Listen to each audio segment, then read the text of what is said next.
Praise the lord. Hallelujah. ಸ್ತೋತ್ರ ಸ್ತೋತ್ರ ಸ್ತೋತ್ರ. ಕರ್ತನಾದಿ ಪರಿಶುದ್ಧವಾದ ನಾಮಕ್ಕೆ ಮಹಿಮೆಯುಂಟಾಗಲಿ. ಈ 2021 ಇಸುವೆ ಜೂಲೈ ತಿಂಗಳು 26ನೇ ತಾರೀಕು ಸೋಮವಾರ ಕರ್ತನ ಪಾದ ಸಮೂಹದಲ್ಲಿ ಬಂದು ಕರ್ತನನ್ನು ಸ್ತುತಿಸಿ ಕೊಂಡಾಡುವುದಕ್ಕಾಗಿ, ಆತನನ್ನು ಗಣಪಡಿಸುವುದಕ್ಕಾಗಿ, ಆಮೇನ್ ದೇವರು ಕೊಟ್ಟ ಈ ಒಳ್ಳೆಯ ಅವಕಾಶಕ್ಕಾಗಿ ನಾವು ದೇವರನ್ನು ಸ್ತುತಿಸೋಣ. ಆತನ ನಾಮವನ್ನು ನಾವು ಕೊಂಡಾಡೋಣ. ಯೆಹೋವ ಒಳ್ಳೆಯವನು, ಆತನ ಕರುಣೆಯು ಶಾಶ್ವತವಾಗಿ ಅದೇ ಎಂಬುದಾಗಿ ಹೇಳಿ ಆತನೇ ಸ್ತುತಿಸೋಣ. ಆಮೇಲೆ ನಮ್ಮ ತನು ಮನದಿಂದ ಕರ್ತನೆ ಗಣಪಡಿಸುವ. ಆಮೇಲೆ ಎಲ್ಲ ಸ್ತುತಿಗಳಿಗೂ ಸ್ತೋತ್ರಗಳಿಗೂ ಆರಾಧನೆಗಳಿಗೂ ಯೋಗ್ಯನಾಗಿರುವ ದೇವರಿಗೆ ಸ್ತುತಿ ಸ್ತೋತ್ರಗಳನ್ನು ಅರ್ಪಿಸುವ. ನನ್ನ ಮನವೇ ಯೆಹೋವನನ್ನು ಕೊಂಡಾಡು, ನನ್ನ ಅಂತರಂಗವೇ ಆತನ ಪರಿಶುದ್ಧ ನಾಮವನ್ನು ಕೊಂಡಾಡು.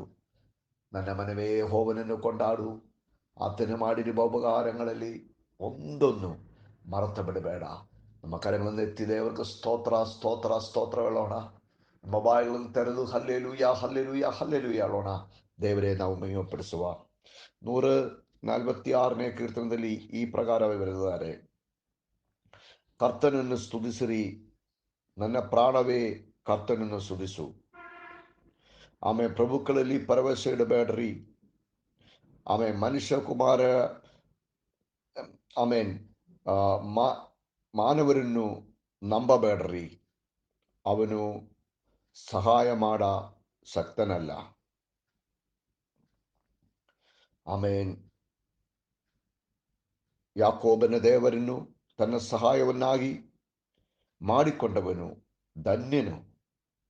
ಅವನು ತನ್ನ ದೇವರಾದ ಕರ್ತನ ಮೇಲೆ ತನ್ನ ನಿರೀಕ್ಷೆಯು ಇಡುವನು. ದೇವರಿಗೆ ಸ್ತೋತ್ರವಾಗಲಿ. ನಾವು ಪ್ರಾರ್ಥನೆ ಮಾಡೋಣ. ನಮ್ಮನ್ನು ಬಹಳವಾಗಿ ಪ್ರೀತಿ ಮಾಡುವ ನಮ್ಮ ತಂದೆಯಾಗಿರುವ ದೇವರೇ, ಕರ್ತಾವೇ, ಆಶೀರ್ವದಿಸಲ್ಪಟ್ಟಿರುವ ಸಮಯಕ್ಕಾಗಿ ಸ್ತೋತ್ರ. ಕರ್ತನ ಪರಿಶುದ್ಧವಾದ ಪಾದ ಸಮ್ಮುಖದಲ್ಲಿ ಇನ್ನೊಂದು ಸಾರಿ ಬಂದು ಕರ್ತನೇ ಸ್ತುತಿಸುವಂತೆ, ಕೊಂಡಾಡುವಂತೆ ದೇವರು ನಮ್ಮ ಜೀವಮಾನದಲ್ಲಿ ಕೊಟ್ಟ ಒಳ್ಳೆಯ ಅವಕಾಶಕ್ಕಾಗಿ ಸ್ತೋತ್ರ. ಈ ಪ್ರಾರ್ಥನಾ ಶಬ್ದವನ್ನು ಕೇಳುವ ಪ್ರತಿಯೊಬ್ಬರನ್ನು ನಿಮ್ಮ ಪರಿಶುದ್ಧವಾದ ನಾಮದಲ್ಲಿ ಆಶೀರ್ವಾದ ಮಾಡು. ಅವರ ಎಲ್ಲ ಕಷ್ಟಗಳಿಂದ ಅವರನ್ನು ಬಿಡಿಸು. ನಮ್ಮ ಪ್ರಾರ್ಥನೆಗಳು ಕೇಳುವ ಆತನೇ, ನಿಮ್ಮ ನಾಮವೇ ಮಹಿಮೆ ಪಡಲಿ. ಅದ್ಭುತ ಕಾರ್ಯಗಳಿಂದ ಸೂರ್ಯ ಕಾರ್ಯಗಳಿಂದ ನಿಮ್ಮ ನಾಮವನ್ನು ಗಣಪಡಿಸುವುದಕ್ಕಾಗಿ ಪ್ರಾರ್ಥಿಸುತ್ತೇನೆ. ತಂದೆ, ಪ್ರತಿಯೊಂದು ಮನೆಗಳು ಆಶೀರ್ವಾದವಾಗಲಿ, ಪ್ರತಿಯೊಂದು ತಲೆಮಾರುಗಳು ಆಶೀರ್ವಾದವಾಗಲಿ. ಆಮೇಲೆ ಆರೋಗ್ಯವೂ ಉಂಟಾಗುವಂತೆ, ಸಮಾಧಾನವೂ ಉಂಟಾಗುವಂತೆ, ಆಮೇಲೆ ಕರ್ತಾವೆ ಸಂತೋಷ ಉಂಟಾಗುವಂತೆ, ಆಮೇಲೆ ನಿಮ್ಮ ಪವಿತ್ರಾತ್ಮನನ್ನು ಕಳಿಸಿ ನಿಮ್ಮ ಜನರಿಗೂ ಕೃಪೆಯನ್ನು ನೀಡಿ ಬಲಪಡಿಸು ಸ್ವಾಮಿ. ಪ್ರತ್ಯೇಕವಾಗಿ ಇವತ್ತು ರೋಗಿಗಳಕ್ಕಾಗಿ ನಾವು ಪ್ರಾರ್ಥನೆ ಮಾಡ್ತೇನೆ ಸ್ವಾಮಿ. ಎಲ್ಲ ರೋಗದಿಂದ ನಿಮ್ಮ ಮಕ್ಕಳನ್ನು ಬಿಡುಗಡೆ ಮಾಡು ಸ್ವಾಮಿ. ಕತ್ತು ನೋವಿನಿಂದ ಆಮೇನ್ ಕತ್ತಿನ ಸೈಡಲ್ಲಿ ನೋವು ಯೇಸುವಿನ ನಾಮದಲ್ಲಿ ಆಮೇಲೆ ನೋವು ಪೂರ್ಣವಾಗಿ ಬಿಟ್ಟು ಹೋಗುವಂತೆ ಪ್ರಾರ್ಥಿಸುತ್ತೇನೆ. ಆಮೇಲೆ ಗಂಡಲು ನೋವು ಒಳಗಡೆ ಯೇಸುವಿನ ನಾಮದಲ್ಲಿ ಗಂಡಲು ನೋವುಗಳು ಸೌಖ್ಯವಾಗಲಿ. ಯೂರಿನ್ ಸಂಬಂಧವಾಗಿರುವ ಎಲ್ಲ ರೋಗಗಳು, ಯೂರಿನ್ ಪಾಸ್ ಮಾಡೋಕ್ಕಾಗದಿರುವವರು ಯೇಸುವಿನ ನಾಮದಲ್ಲಿ ಸೌಖ್ಯವಾಗುವಂತೆ ಪ್ರಾರ್ಥಿಸುತ್ತೇನೆ. ದೇವರೇ, ಅದೇ ಪ್ರಕಾರವಾಗಿ ಕೋವಿಡ್ ರೋಗಿಗಳಿಗಾಗಿ ಪ್ರಾರ್ಥಿಸುತ್ತೇನೆ. ಅವರೇ ಸೌಖ್ಯ ಮಾಡುವ ದೇವರ ಕಾರ್ಯವನ್ನು ಇವತ್ತು ಪ್ರಕಟವಾಗಲಿ. ಎಲ್ಲ ಹೆದೆ ನೋವುಗಳು ಯೇಸುವಿನ ನಾಮದಲ್ಲಿ ಸೌಖ್ಯವಾಗಲಿ. ಆಮೇಲೆ ಲಂಗ್ಸ್ ಸಂಬಂಧವಾಗಿರುವ ಎಲ್ಲ ರೋಗಗಳು ಯೇಸುವಿನ ನಾಮದಲ್ಲಿ ಸೌಖ್ಯವಾಗುವಂತೆ ಪ್ರಾರ್ಥಿಸುತ್ತೇನೆ. ಆಮೇಲೆ ಎಲ್ಲ ಫೈನಾನ್ಷಿಯಲ್ ಕ್ರೈಸಿಸ್ಗಳು ನೀಗಲಿ. ದುಡ್ಡು ಸಾಲ ತಗೊಂಡು ವಾಪಸ್ ಕೊಡೋಕ್ಕಾಗದಿರುವವರಿಗಾಗಿ ಪ್ರಾರ್ಥಿಸುತ್ತೇನೆ. ಅದು ಕೊಡುವಂತೆ ದೇವರ ಸಹಾಯ ಮಾಡು. ಆಮೇಲೆ ಎಲ್ಲ ಲ್ಯಾಂಡ್ ಸಂಬಂಧವಾಗಿರುವ ಪೇಪರ್ ವಿಷಯಗಳು, ಆಮೇಲೆ ಮನ ಕೆಟ್ಟುವ ಕಾರ್ಯಗಳು ಯೇಸುವಿನ ನಾಮದಲ್ಲಿ ಇವತ್ತು ಬಿಡುಗಡೆಯಾಗಲಿ. ಆಮೇಲೆ ಪ್ರಯಾಣ ಮಾಡೋಕ್ಕಾಗಿ ರೆಡಿಯಾಗಿ ವಿಸಗಳು ಅದೇ ಪ್ರಕಾರ ಪೇಪರ್ಗಳು ರೆಡಿಯಾಗದಿರುವವರೆಗೂ ಇವತ್ತು ಯೇಸುವಿನ ನಾಮದಲ್ಲಿ ಒಂದು ಬಿಡುಗಡೆ ಉಂಟಾಗಲಿ. ಪ್ರತ್ಯೇಕವಾಗಿ ಇವತ್ತು ಸಾಯಂಕಾಲ ನಡೆಯುವ ಬೈಬಲ್ ಸ್ಟಡಿಗಾಗಿ ಸ್ತೋತ್ರ ಮಾಡಿ ಪ್ರಾರ್ಥಿಸುತ್ತೇನೆ. ಅದೇ ಪ್ರಕಾರ ಶನಿವಾರದಿಂದ ನಡೆಯುವ 7 ದಿನ ಉಪವಾಸ ಕೂಟಕ್ಕಾಗಿಯೂ ಪ್ರಾರ್ಥನೆ ಮಾಡ್ತೇನೆ. ಅದೆಲ್ಲ ತುಂಬ ಆಶೀರ್ವಾದವಾಗಿ ನಡೆಯುವಂತೆ ಪ್ರಾರ್ಥಿಸುತ್ತೇನೆ. ಕರ್ತನೇ, ನಿಮ್ಮ ಕರದಲ್ಲಿ ಸಂಪೂರ್ಣವಾಗಿ ಸಮರ್ಪಿಸುತ್ತೇನೆ, ಯೇಸುವಿನ ನಾಮದಲ್ಲಿ ತಂದೆ. ಪ್ರಿಯರೇ, ಆಮೇಲೆ ಇವತ್ತು ಸಾಯಂಕಾಲ 9:30 ನಮ್ಮದು ಸೂಮಲ್ಲಿ ಮೀಟಿಂಗ್ ಉಂಟು. ಅದರಲ್ಲಿ ಪಾಲುಗಾರಾಗಿರಿ. ಅದೇ ಪ್ರಕಾರ ಶನಿವಾರದಿಂದ 7 ದಿನ ಉಪವಾಸ ಕೂಟ ಉಂಟು. ಇವಾಗನೇ ನೀವು ಪ್ರಾರ್ಥನೆ ಮಾಡಬೇಕು.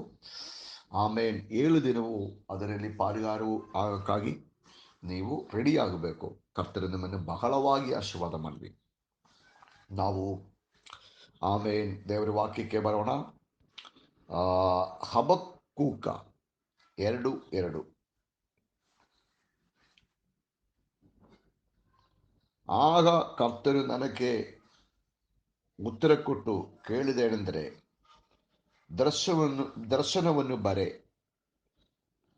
ಓದುವವನು ಶೀಘ್ರವಾಗಿ ಓದುವಂತೆ ಅದನ್ನು ಹಲಗೆಗಳ ಮೇಲೆ ಎತ್ತು. ಪ್ರಿಯರೇ, ಆಮೇನ್, ದರ್ಶನಗಳು ಬರೆದಿಡಬೇಕು ಎಂಬುದಾಗಿ ಹಬಕ್ಕೂಕಿನ ಹತ್ರ ದೇವರಾತ್ಮನೆ ಹೇಳಿದ. ಅದು ಶೀಘ್ರವಾಗಿ ನಡೆಯಕ್ಕಿರುವುದಕ್ಕೆ ಮೂಲಕವಾಗಿಯೂ ಎಲ್ಲರೂ ಓದುವುದಕ್ಕಾಗಿಯೂ ದರ್ಶನವನ್ನು ಹಲಗೆಗಳ ಮೇಲೆ ಎತ್ತಿ ಇಡಬೇಕು, ಬರೆದು ಎತ್ತಿ ಇಡಬೇಕು ಎಂಬುದಾಗಿ ದೇವರಾತ್ಮನು ಹಬಕ್ಕೂಕಕ್ಕೆ ಆಮೇಲೆ ಕಟ್ಟಳೆ ಕೊಟ್ಟರು, ಅಪ್ಪಣೆ ನೀಡಿದರು. ಪ್ರಿಯರೇ, ದರ್ಶನವೂ ಇಲ್ಲದೆ ಒಂದು ವಿಶ್ವಾಸಿಗೆ ವಿಶ್ವಾಸ ಜೀವನವನ್ನು ನಡೆಸುವುದಕ್ಕೆ ಆಗುವುದಿಲ್ಲ. ಎಲ್ಲರಿಗೂ ದೇವರು ಒಂದು ದರ್ಶನವನ್ನು ಕೊಟ್ಟಿದ್ದಾರೆ. ಆ ದರ್ಶನವು ನಾವು ಪಡ್ಕೊಂಡಿಲ್ಲ ಅಂದರೆ ದೇವರ ಸಮ್ಮುಖದಲ್ಲಿ ನಾವು ಆಮೇಲೆ ಕೂತ್ಕೊಂಡು ಪ್ರಾರ್ಥನೆ ಮಾಡಿ ಆ ದರ್ಶನವನ್ನು ಪಡಿಕೊಳ್ಳಬೇಕಾಗುತ್ತದೆ. ದರ್ಶನವಾಗಿದೆ ಒಂದು ದೇವರ ಮಗುವಿನ ಜೀವನದಲ್ಲಿ ಕೊನೆಯವರೆಗೂ ಅವನ ಕ್ರಿಸ್ತ ಜೀವನದಲ್ಲಿ ಆಮೇಲೆ ನಿಲ್ಲಿಸುವುದು, ಅವನೇ ಪ್ರಯೋಜನ ಇರುವ ವ್ಯಕ್ತಿಯಾಗಿ ಮಾರ್ಪಡಿಸುವುದು. ಜೋಸಫನ ಜೀವನವನ್ನು ನೋಡಿದರೆ ದರ್ಶನವು ದೇವರು ಅವನು ಕೊಟ್ಟ ಮೇಲೆ ಆ ದರ್ಶನವನ್ನ ಕೃದಿಲಿ ಇದ್ದರು. ಅದಕ್ಕೆ ಅವನ ಸಹೋದರ ಹತ್ರ ಅದು ಅಂಜಿದೆ. ಆದರೆ ಸಹೋದರಿಯರಿಗೆ ಹೊಟ್ಟೆ ಕಿಚ್ಚು ಬಂದು ಆಮೇಲೆ ಅವನನ್ನು ನೀರಿಲ್ಲದ್ರೆ ಬಾವಿಯಲ್ಲಿ ತಳ್ಳಿಬಿಟ್ರೆ ಕೂಡಿ ಆಮೇಲೆ ದರ್ಶನವು ಸಿಕ್ಕಿರುವ ಜೋಸಫನನ್ನು ಆ ನೀರಿಲ್ಲದಿರುವ ಬಾವಿಯಲ್ಲಿ ಆಗಲಿ, ಆ ಪೊತ್ತೀಫರನ ಮನೆಯಲ್ಲಿ ಅವನ ಮಿಸಸ್ಸು ಅವನನ್ನು ನಾಶ ಮಾಡಕ್ಕೆ ನೋಡಿದಾಗ ಆಗಲಿ, ಸೆರೆಮನೆಯಲ್ಲಿ ಎಲ್ಲರೂ ಅವನೇ ಮರ್ತು ಬಿಟ್ಟಾಗ ಆಗಲಿ, ಆಮೇಲೆ ಅವನ ಪ್ರಯಾಣವು ಅವನ ವಿಶ್ವಾಸ ಜೀವನವು ತಡ ಮಾಡಕ್ಕೆ ಯಾರಿಂದಲೂ ಆಗಲಿಲ್ಲ. ಯಾಕೆಂದರೆ ದರ್ಶನವು ಅವನ ಹೃದಯದಲ್ಲಿ ಇದ್ದರು, ಅದು ನೆರವೇರುತ್ತದೆ ಎಂಬುದಾಗಿ ಅವನು ಗೊತ್ತಿದ್ದರು. ಆದ್ದರಿಂದ ಜೋಸಫು ದೇವರು ಏನು ಅನಿಸಿದರೋ ಅದೇ ಪೊಸಿಷನ್ನಲ್ಲಿ ಐಗುಪ್ತ ದೇಶದ ಆಮೇಲೆ 2ನೇ ವ್ಯಕ್ತಿಯಾಗಿ ಮಾರಲ್ಪಟ್ಟರು. ಯಾಕಂದರೆ ದರ್ಶನವಿರುವ ವ್ಯಕ್ತಿ ಆಮೇಲೆ ಅದಕ್ಕಾಗಿ ಪ್ರಯತ್ನ ಪಡುವಾಗ ಆ ದರ್ಶನದಲ್ಲಿ ತಲುಪುತ್ತದೆ. ಅಪೊಸ್ತಲ ಕೃತ್ಯಗಳು ನೋಡಿದರೆ ಆಮೇಲೆ ಪೌಲೋಸ್ ಅಪೊಸ್ತಲನು ಪೌಲನು ದರ್ಶನ ಕೊಟ್ಟೇ ದೇವರು ಕರೆದರು. ನೀ ನನ್ನ ನಾಮಕ್ಕಾಗಿ ಏನೆಲ್ಲ ಮಾಡಬೇಕು, ಏನೆಲ್ಲ ಕಷ್ಟ ಸಹಿಸಬೇಕು ಎಂಬುದಾಗಿ ದೇವರು ಪೌಲನ ಹತ್ರ ಹೇಳಿದರು. ಆ ದೇವರು ಕೊಟ್ಟ ದರ್ಶನಕ್ಕಾಗಿ ಎಷ್ಟು ಹೋರಾಟಗಳು. ಪೌಲನು ಎಷ್ಟೋ ತಡಗಳ ಬಂದಲ್ಲಿ ಹಿಂದಿರುಗಿ ನೋಡಲಿಲ್ಲ. ಆಮೇಲೆ ಈವನ್ ಆಮೇಲೆ ಆ ದೊಡ್ಡ ಹಡಗಿನ ಅಲ್ಲಿ ದೊಡ್ಡ ಬಿರುಗಾಳಿ ಬಂದು, ಸುಂಡ್ರಗಾಳಿ ಬಂದು ಆಮೇಲೆ ಅದು ಒಡೆದು ಆಮೇಲೆ ಹಡಗು ಆಮೇನ್ ಒಡೆದರೆ ಕೂಡಿ ಪೌಲ ಕದಲಿಲ್ಲ. ಯಾಕಂದ್ರೆ ಆ ರಾತ್ರಿಯು ದೂತರಿಳಿದು ಬಂದು ದರ್ಶನವಿರುವ ದೇವರ ಮಗು ಹತ್ರ ಮಾತನಾಡಿ ಬೆಲೆ ಕೊಟ್ಟು ಮಾತಾಡಿದರು. ದೇವರು ನಿನ್ನನ್ನು ಕರೆದಾಗ ಏನಕ್ಕಾಗಿ ಕರೆದಾರೋ ಆ ವಿಷಯ ಆಮೇನ್ ನಿನ್ನ ಜೀವನದಲ್ಲಿ ನೆರವೇರುತ್ತದೆ. ನೀ ಕೈಸರ ಮುಂದೆ ನಿಲ್ಲಬೇಕು. ಅದು ದರ್ಶನ. ಪ್ರಿಯರೇ, ದರ್ಶನ ನಮಗಿದ್ದರೆ ಆ ದರ್ಶನವು ನಾವು ಪಡಿಕೊಳ್ಳುವವರೆಗೂ ನಮ್ಮ ಜೀವನದಲ್ಲಿ ಹಲವಾರು ರೀತಿಗಳಲ್ಲಿ ನಾವು ಹೋಗಬೇಕಾಗಿ ಬರ್ತದೆ. ಆಮೇನ್ ಉನ್ನತವಾದ ರೀತಿಗಳು ಇರ್ತದೆ, ತಕ್ಕಿನ ಪ್ರದೇಶಗಳು ಇರ್ತದೆ. ಆದರೆ ದರ್ಶನವು ಕಟ್ಟಿಯಾಗಿ ಹೃದಯದಲ್ಲಿ ಇಟ್ಟುಕೊಳ್ಳುವ ದೇವರ ಮಗು. ಅದೇ ನೀ ಬರೆದು ಅದನ್ನು ಎಲ್ಲಾದರೂ ಶೀಘ್ರದಲ್ಲಿ ಓದತಕ್ಕಂತೆ ಹಲಗ ಮೇಲೆ ಎತ್ತು. ಆ ದರ್ಶನವು ನಮ್ಮ ಹೃದಯದಲ್ಲಿ ನಾವು ಕಟ್ಟಿಯಾಗಿ ಇಟ್ಟುಕೊಂಡ್ರೆ ನಮ್ಮನ್ನು ಸೋಲಿಸುವುದಕ್ಕೆ ಯಾವ ಶಕ್ತಿಗಳಿಂದ ಆಗುವುದಿಲ್ಲ.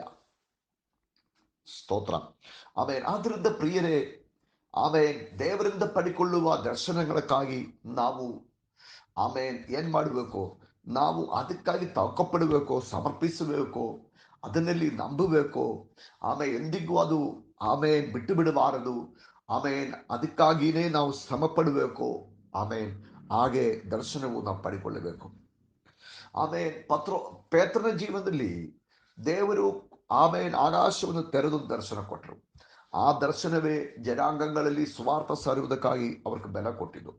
ಕೊಂದಲ್ಲಿಯೊಂದು ಮನೆಯಲ್ಲಿ ಹೋಗುವುದಕ್ಕಾಗಿ ಅದು ಪ್ರೇರೇಪಣೆ ಆಯಿತು. ಅದೇ ಪ್ರಕಾರವಾಗಿ ಮುಂದೆ ದೇವರ ಸಭೆಯ ಟೋಟಲ್ ಚೇಂಜ್ ಈ ದರ್ಶನ ಮೂಲಕವಾಗಿ ಉಂಟಾಯಿತು. ಅನ್ಯ ಜನಾಂಗಗಳಲ್ಲಿ ಸ್ವಾರ್ಥ ಸಾರುವುದಕ್ಕಾಗಿ ದೇವರು ಕೊಟ್ಟ ಆ ದರ್ಶನವು ಪೇತ್ರನ ಕಟ್ಟಿಯಾಗಿ ಹಿಡಿದರು. ಪೇತ್ರನ ಯಾವ ಡೌಟು ಇರಲಿಲ್ಲ. ದೇವರು ಕೊಟ್ಟ ದರ್ಶನವು ನೆರವೇರಿಸುವುದಕ್ಕಾಗಿ ಆತನು ಪ್ರಯತ್ನ ಪಟ್ಟರು. ಎಲ್ಲ ಜನರಿಗೂ ಅದಕ್ಕೆ ಆತನು ಎನ್ಕರೇಜ್ ಮಾಡಿದರು. ಆ ದರ್ಶನವು ಫುಲ್ಫಿಲ್ ಆಯಿತು.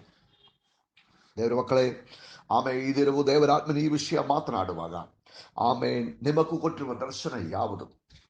ಆ ದರ್ಶನವನ್ನು ನೀವು ಯೋಜಿಸಿ ಆ ದರ್ಶನಕ್ಕಾಗಿ ಪ್ರಾರ್ಥನೆ ಮಾಡಿ. ಆ ದರ್ಶನವು ಶೀಘ್ರವಾಗಿ ನಡೆಯುತ್ತದೆ ಎಂಬುದಾಗಿ ನಂಬಿಕೊಂಡು ನೀವು ದರ್ಶನಗಳಕ್ಕಾಗಿ ಒಪ್ಪಿಸಿಬಿಟ್ರಿ. ವಾಗ್ದಾನಗಳು ಎಂದಿಗೂ ನಿಂತು ಹೋಗುವುದಿಲ್ಲ. ವಾಗ್ದಾನಗಳು ಸದಾಕಾಲವು ನಮ್ಮ ಜೊತೆಯಲ್ಲಿ ಜೀವಿಸುತ್ತಾರೆ.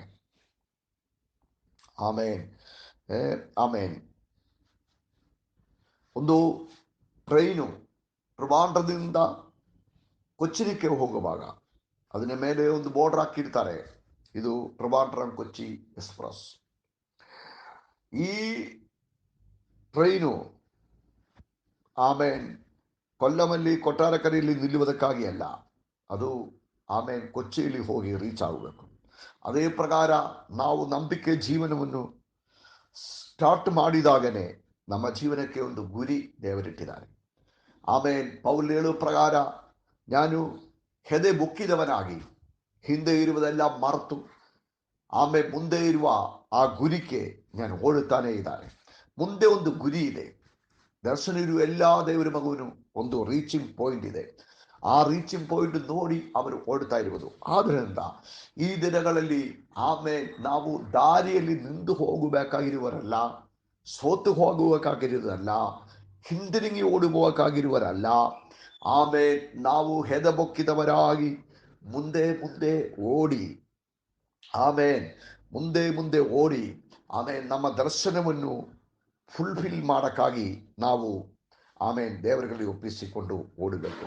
ಯೇಸು ಕ್ರಿಸ್ತನು ತಂದೆಯ ಚಿತ್ತವನ್ನು ನೆರವೇರಿಸೋದಕ್ಕಾಗಿ ಬಂದಿರುವುದ ಮೂಲಕವಾಗಿ ಮಧ್ಯದಲ್ಲಿ ಎಷ್ಟೋ ಕಷ್ಟಗಳು ತಡೆಗಳು ಬಂದಾಗ ಮರಣವೇ ಮುಂದೆ ಬಂದಾಗ ಕೂಡಿ ಆತನ ಕದಲಿಲ್ಲ. ಯಾಕಂದ್ರೆ ಆತನ ಗೊತ್ತಿದೆ, ತಂದೆಯು ಒಪ್ಪಿಸಿರುವ ಎಲ್ಲ ಸೇವೆಯು ಮುಗಿಸಿದ ಮೇಲೆ ಮಾತ್ರ ತನ್ನ ಜೀವವು ಈ ರೋಗಕ್ಕೆ ಗೋಸ್ಕರವಾಗಿ ಅರ್ಪಿಸಬೇಕು ಎಂಬುದಾಗಿ. ಆದ್ದರಿಂದ ಆತನು ಯಾವುದರಲ್ಲಿಯೂ ಭಯಪಡಲಿಲ್ಲ. ನಮ್ಮ ಜೀವನದಲ್ಲಿಯೂ ಯಾವ ಕಷ್ಟಗಳು, ತಡೆಗಳು, ಇಕ್ಕಟ್ಟುಗಳು ಎಲ್ಲ ಬರಲಿ, ಯಾವ ಯಾವ ವೈರಿಗಳು ಬರಲಿ, ಏನೆಲ್ಲ ವಿಷಯಗಳುಂಟಾಗಲಿ, ದರ್ಶನವು ಕೊಟ್ಟ ದೇವರಲ್ಲಿ ನಂಬಿಕೊಂಡು ನಾವು ಪ್ರಯಾಣ ಮಾಡೋಣ. ಅದನ್ನು ಫುಲ್ಫಿಲ್ ಮಾಡಕ್ಕೆ ದೇವರು ಶಕ್ತನಾಗಿದ್ದಾರೆ. ದೇವರು ಆ ದರ್ಶನವನ್ನು ಫುಲ್ಫಿಲ್ ಮಾಡಿ ನಮ್ಮನ್ನು ಮೇಲೆ ಕೆತ್ತುತ್ತಾರೆ. ಈ ವಾಕ್ಯದಿಂದ ನಮ್ಮೊಬ್ಬೊಬ್ಬರನ್ನು ಬಲಪಡಿಸಲಿ. ಆಮೇಲೆ ನಮ್ಮ ಕುರಿತಾಗಿರೋ ಪ್ಲಾನ್ಗಳೆಲ್ಲ ದೇವರು ನೆರವೇರಿಸ್ತಾರೆ. God bless you. ಆಮೇಲೆ ನಾವು ಹೆಚ್ಚಿಗೆ ಆಗುತ್ತದೆ, ಬೆಳೆಯುತ್ತದೆ, ಆಶೀರ್ವಾದ ಹೊಂದುತ್ತಾರೆ. God bless you, God bless you, God bless you.